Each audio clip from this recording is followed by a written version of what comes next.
Selanjutnya, soal nomor 3. Jelaskan apa yang Anda ketahui tentang masa periode Mekah. Berdasarkan periodisasi waktu dan tempat sehingga besar ulama pada umumnya berpendapat bahwa Al-Quran diturunkan dalam 2 periode dan tempat yang berbeda, yang masing-masing mempunyai cara tersendiri. Periode pertama dinamakan periode Mekah. Turunnya Al-Quran periode pertama ini terjadi ketika Nabi Muhammad SAW bermukim di Mekah, yaitu selama 12 tahun, 5 bulan dan 13 hari sampai Nabi SAW melakukan hijrah sebagai ulama,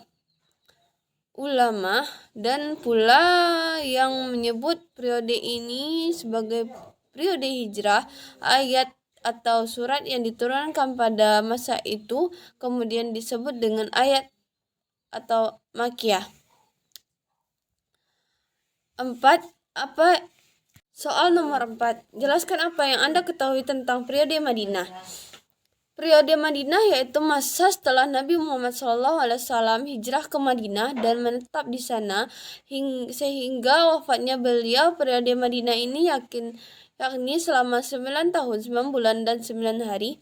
Ayat-ayat atau surat yang turun dalam periode ini kemudian dinamakan ayat atau surat Madaniyah.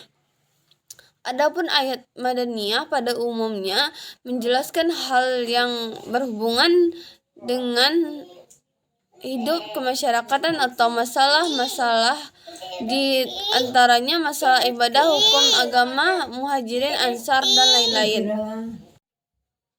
Pertanyaan kelima yaitu apa surat yang menjelaskan atau yang menerangkan bahwa Nabi Muhammad SAW menyiarkan Islam secara sembunyi-sembunyi dan terang-terangan.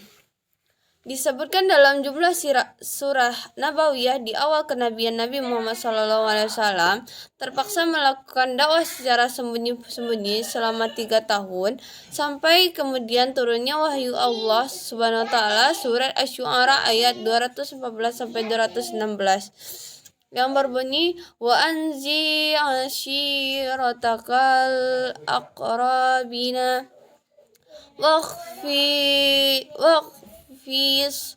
janaha kalimani taba'aka minal mu'minin fa in atauka faqul inni bari'um mimma ta'malun,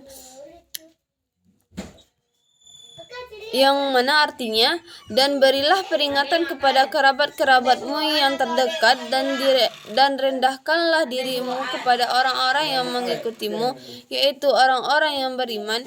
Jika mereka mendurhakaimu, maka katakanlah, sesungguhnya aku tidak bertanggung jawab terhadap apa yang kamu kerjakan. Surat Asy-Syu'ara ayat 214 sampai 216.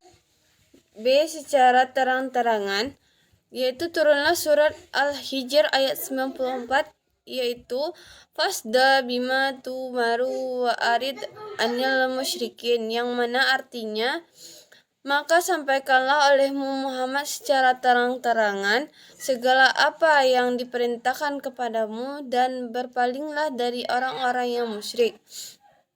Nabi Muhammad SAW kemudian memulai dakwah dengan terang-terangan, dimulai dari keluarga terdekat, yakni kalangan Bani Hashim. Namun di antara kalangan Bani Hashim hanya Ali bin Abu Thalib yang mau beriman kepada Allah Subhanahu wa taala, sementara Abu Thalib melindungi dakwah Nabi Muhammad namun belum mengucapkan syahadat.